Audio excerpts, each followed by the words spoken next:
안녕하세요. 독일어 신문을 읽어준 남자 독신남입니다. 과거 세계 최고의 기업하면 주저없이 일본의 소니를 꼽고는 했습니다. 저 같은 70년대생 분들은 중고등학교 시절 오토리버스 기능이 탑재된 소니 워크맨을 가지고 다니는 친구들이 가장 부러웠던 적이 있었죠.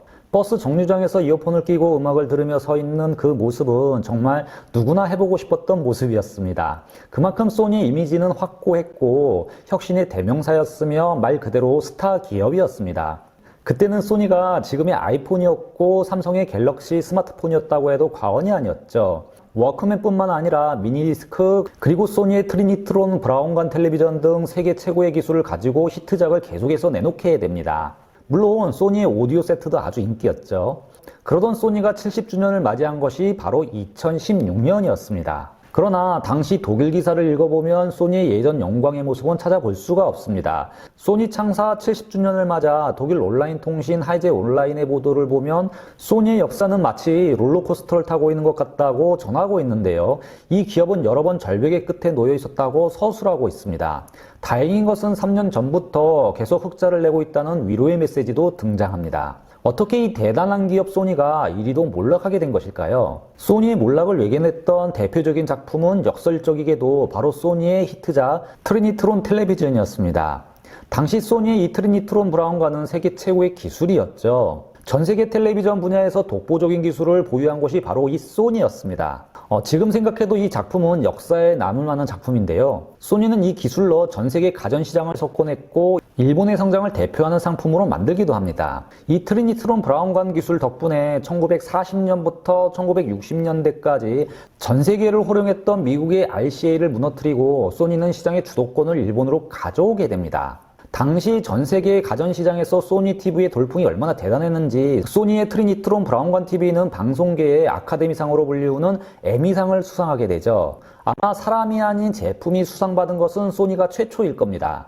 2018년 왕자의 게임이 에미상 구관왕에 올랐고요. 이 드라마를 제작했던 HBO사가 23개의 상을 받은 상이 바로 이 에미 어워드죠. 이런 어워드를 소니가 기술 제품으로는 처음 받은 것이니 대단했던 겁니다. 이렇게 소니의 전자제품 이미지는 새로운 문화현상을 촉발시킬 만큼 막강했었습니다. 그리고 TV 시장을 싹쓸이했으니 당연 OEM 방식으로 고가의 모니터 제품을 IBM, 실리콘 그래픽스 등 세계 유수 컴퓨터 회사에 납품하며 디스플레이 업계의 강자가 되었죠. IBM이나 애플을 쓰셨던 분들은 사실 알고 보면 당시 소니의 제품을 썼던 겁니다. 그런데 기술은 세계 최고였던 소니지만 시대의 변화에 둔감했던 것이 패착이었습니다. 소니는 디지털 시대가 다가오면서 시장에서 밀려나기 시작했던 거죠. 자신들의 기술에 집착해 디지털이라는 새로운 시대가 시장을 바꿀 것이라는 점을 간파하지 못했던 겁니다. 물론 가장 큰 이유는 당시 CRT 관련 대규모 실패로 휘청거리게 됐던 것이고요. 그러나 소니의 시선은 여전히 과거에 머물러 있었기 때문에 새로운 시대를 맞을 준비를 하지 않게 되죠. 삼성, LG처럼 시장의 변화에 맞추지 않았던 겁니다. 바로 갈라파고스화라는 수렁에 빠져 있었던 거죠. 2000년대 들어 HD TV 시대를 맞아 아무리 좋은 기술을 탑재한 브라운관이라도 이 기술만으로 변화하는 소비자의 욕구를 만족시킬 수가 없었던 겁니다. 소니는 이렇게 기술만 믿고 LCD 사업 투자에 대해 대응을 하지 못했고 결국 차세대 디스플레이 사업의 주도권을 한국에 넘겨주고 맙니다. 그리고 TV 시장에서부터 컴퓨터 모니터 사업까지 모조리 밀려나게 되며 소니는 한때 그랬었다라는 커다란 그림만 남긴 채 역사의 한 페이지 구석에만 기록되게 되죠. 그런데 이는 소니뿐만이 아니었죠. 파나소닉, 샤프 등 당시 일본의 세계 최고 프리미엄 브랜드들이 이렇게 밀려나가게 됩니다. 물론 코로나 기간 소니는 엄청난 실적을 보여주기도 했지만 과거 소니 제국의 영광에 비해 지금 소니는 수많은 곳 중 하나의 기업일 뿐입니다. 이 소니의 사례는 아무리 뛰어난 현존하는 기업이라도 변화에 대응하지 않는다면 시장에서 도태당한다는 사실을 보여주는 단적인 교과서와 같은 예인 겁니다.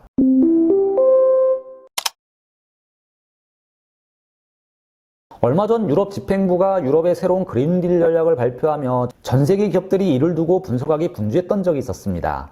이는 독일 기업들도 마찬가지였죠. 그만큼 독일 시장에도 큰 충격이었던 겁니다. 독일 정치 전문 매체인 키케로가 2021년 7월 2일 유럽연합의 이번 기후 정책들이 무엇을 의미하는가라는 제목의 기사를 내보내며 자동차 및 대체 에너지 시장에서 어떤 영향을 미치게 될지 분석하는 내용을 보도했었는데요. 매체는 이번 유럽연합의 결정을 두고 아주 야망 있고 욕심 있는 가이드라인이라 평가하고 있습니다. 과감한 결정을 내렸다는 거죠. 시장의 예상을 넘는 빠른 결정이었다는 겁니다. 결국 유럽은 탄소 규제를 유럽 내 수입되는 상품에 더 규제하고 전기 자동차 도입을 앞당기는 등 유럽 자동차 업체들에게까지 가혹한 요구를 하면서 기후변화에 적극 대처하겠다는 의지를 표명하고 있는 셈입니다. 하지만 이는 그렇게 놀랄만한 뉴스는 아니죠. 크게 보면 이런 방향으로 갈 것이라는 것은 이미 전에 발표한 유럽의 그린딜 전략에서 상당수 포함되어 있었기 때문입니다. 어느 정도의 예측은 이미 가능했던 거죠. 이런 유럽의 전략이 한국 배터리 업체들로부터 해서 관련 시장에 상당히 영향을 줄 수 있다, 이미 지난 영상에서 설명을 드렸었는데요.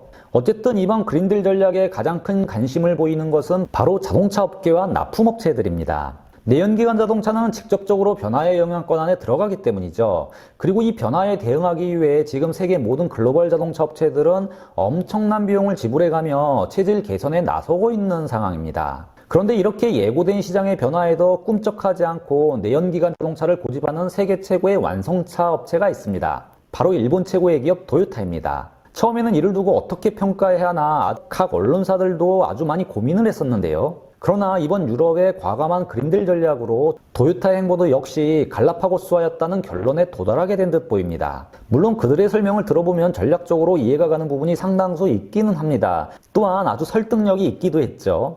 도요타는 일본의 내수 시장을 완전히 장악하고 있습니다. 이곳은 테슬라 같은 혁신 기업이 영향력을 행사하지 못하고 있는 시장이기도 하죠. 여기서 나오는 매출과 이익 창출이 꽤나 많습니다. 그리고 도요타는 하이브리드 자동차가 있죠. 이 상품으로 어느 정도 환경의 규제를 피해갈 수 있다 계산을 하고 있었던 것 같습니다. 그렇다고 도요타가 전기차 시장에 대해 아예 준비를 안 하고 있는 것도 아니었습니다. 전고체 배터리 관련 특허는 세계 최고죠. 즉 지금까지 손해만 나는 전기차 시장에 들어가기보다 하이브리드로 대응하며 돈을 벌고 시간도 벌어 놓자는 계획이었던 거죠. 그리고 전고체 배터리부터 진검승부를 펼치겠다는 전략도 보였습니다. 결정적인 순간에 뒤집겠다는 것이었죠. 그러나 이런 도요타의 계획이 얼마나 무모했는지, 하나의 전략만 고집하는 이 모습이 얼마나 독이 되었는지를 이번 유럽의 그린딜 전략이 노출시키고 있는 겁니다. 일본의 전략적 약점이 고스란히 드러나고 있는 거죠.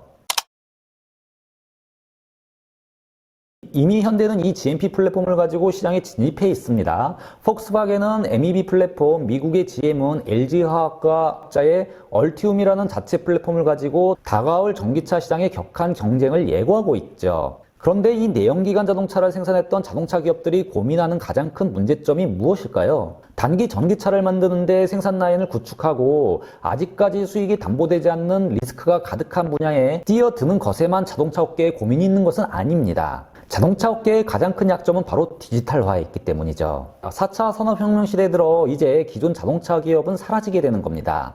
이와 함께 내연기관 자동차를 끌고 온 기업 문화, 그리고 직원들의 근무 내용과 자동차라는 제품을 바라보는 관점 등 모두 바뀌어야 하는 겁니다. 간단히 말해 IT 기업으로 변화해야 하는 상황인 거죠. 시장에서는 이제 전기자동차를 운영할 운영 시스템도 있어야 하고 플랫폼상에서 서비스를 제공할 수도 있어야 하며 OTA 기능을 통해 판매한 자동차를 주기적으로 업그레이드 시켜줘야 합니다. 구글이나 테슬라 같은 기업으로 전환되어 가고 있는 중인 것이죠. 또한 지금 드라이빙 되고 있는 자동차를 통해 올라오는 데이터를 실시간 관리하고 때에 따라서는 예지보수, 그러니까 차가 고장나기 전 미리 알려주고 관리해주는 프레딕티브 메인터넌스 같은 서비스도 해줘야 할지 모릅니다. 이 모든 것들이 디지털화에 성공했을 때 할 수 있는 서비스인 거죠.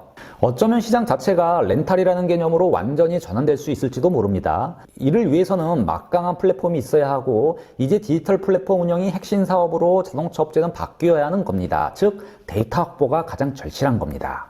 그리고 자사가 제조한 차가 이동하며 생성하는 데이터를 다시 분석, 여러 조건에 노출되었던 자동차, 그러니까 비 오고 덥고 습도가 어느 정도일 때 자동차가 얼마나 어떤 영향을 받았는지 등을 분석해 이를 보완하고 그에 맞는 제품 생산으로 다시 쓰이게 될 겁니다. 물론 배터리도 마찬가지겠죠. 자동차 업체가 이제 IT 기술로 무장한 서비스 업체로 변해야 하는 시대인데요. 바로 제조의 서비스화가 본격 시작이 되는 겁니다.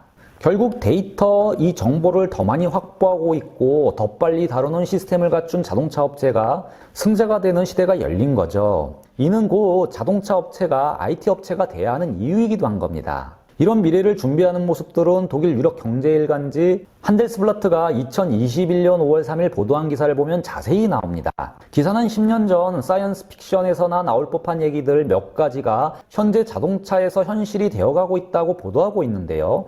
이제 자동차 브랜드의 성공은 소프트웨어가 결정한다는 내용을 전달하고 있습니다. 소프트웨어의 기능이 얼마나 시장에 영향을 미치는가 기사가 인용한 맥킨지의 보고서를 보면 이미 자동차 구매자들 중 37%가 더 좋은 디지털 서비스가 제공된다면 다른 자동차를 구매할 수 있다는 사를 밝히고도 있습니다. 이런 소비자들의 니즈 변화는 기존 내연기관 자동차 업체에게는 크나큰 도전인 겁니다. 이에 따라 폭스바겐만 디지털화 전략에 대해 대략 한화 30조 270억 유로를 투자할 것이라고 기사는 밝히고 있죠. 그리고 2030년이 되면 자동차에 들어가는 생산비용 즉 50%가 전자부품이 될 것이라고 예측도 하고 있습니다. 기존 기계공학 개념이 자동차 생산 과정에서 이제 전자제품 개념으로 완전히 바뀌게 되는 것이죠. 자동차가 이제 그냥 움직이는 하나의 거대한 스마트폰이라고 부르는 것은 바로 이런 의미입니다. 이에 따라 이미 BMW 그리고 다임러사는 새로운 운영 시스템을 자사의 자동차에 탑재하기 시작했습니다.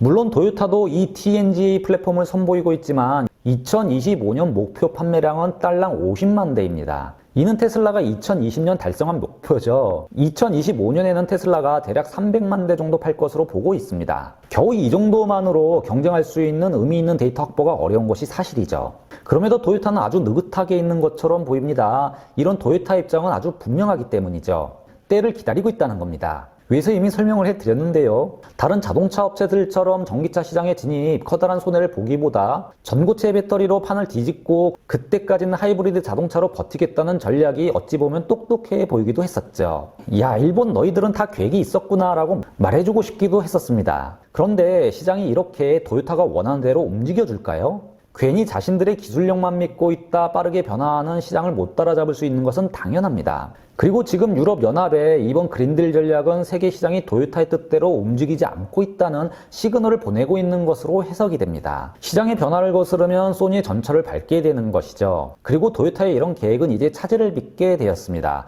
이번 유럽연합이 발표한 새로운 그린딜 전략을 정리해보면 일본의 자동차 업계의 도요타는 이제 세됐다입니다. 유럽연합은 2030년까지 탄소 배출량을 1990년대 대비 55%를 줄이기로 결정을 했습니다. 이는 물론 2050년 탄소 제로를 목표로 나온 결과이기도 합니다. 그리고 시간표를 이에 맞춰놓고 모든 산업에 대한 규제에 들어가기 시작한 것인데요. 자동차 산업은 이에 따라 2035년에 내연기관 신차 판매가 금지가 됩니다.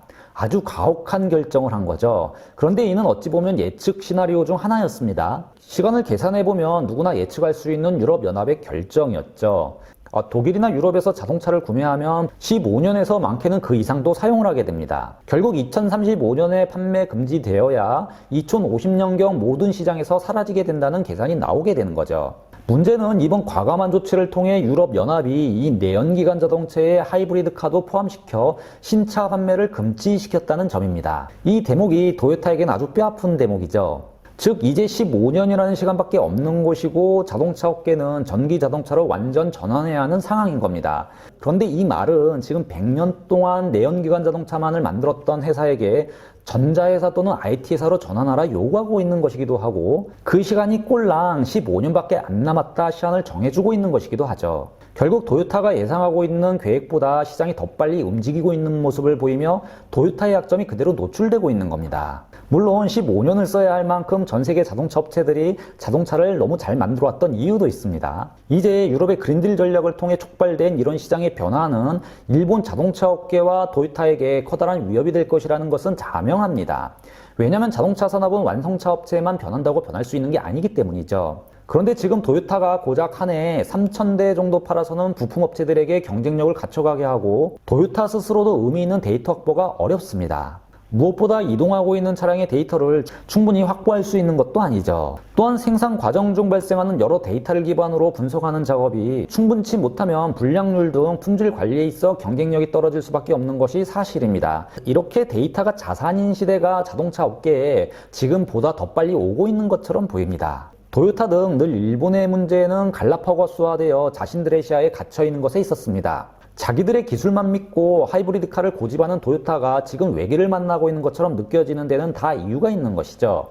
일본이 토요타 그리고 혼다와 함께 전 세계 하이브리드 카를 선도하고 있고 80% 이상을 독식하고 있지만 독식하고 있는 이유도 나름 분명 존재하고 있다는 사실을 망각하고 있었습니다. 하이브리드 자동차는 일본만 생산하고 있었다는 얘기이고 다른 국가들은 외면하고 있었다 해도 과언이 아니었죠. 물론 하이브리드 기술력은 소니의 트리니트론 브라운관처럼 최고인 것은 사실입니다. 또한 하이브리드 자동차는 시장에서도 아주 유용하고 그 니즈도 분명히 있습니다. 현재 시장에서 전기차 충전 문제, 비싼 배터리 가격, 전기차에 대한 고객들의 신뢰 및 그 안전성 등 이를 대체할 수 있었던 자동차였던 것은 확실했죠. 그러나 시장은 전기차를 향해 달려가고 있고 하이브리드 자동차는 말 그대로 전기차 전환 시대에 있어 과도기적인 상품인 겁니다. 배터리 가격이 계속 낮아질 것으로 예상되는 가운데 더 이상 하이브리드는 이제 새로운 디지털 시대의 그 의미를 계속 잃어가고 있는 것이죠. 즉 디지털 전환 시대에 탑승하지 못한 소니처럼 토요타도 그렇게 시장에서 퇴출될 수도 있습니다.